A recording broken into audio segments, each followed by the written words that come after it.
Hello everyone. Today we talk about how to fix the app of Instagram. Here we go to settings.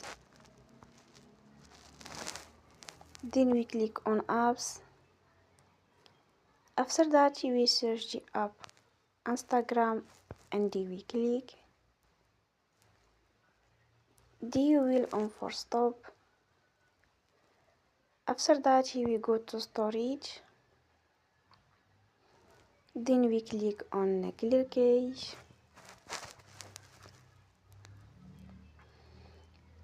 In the end,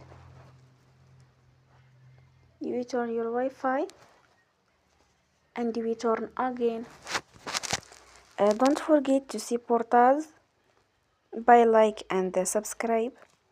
See you next time and thank you for watching.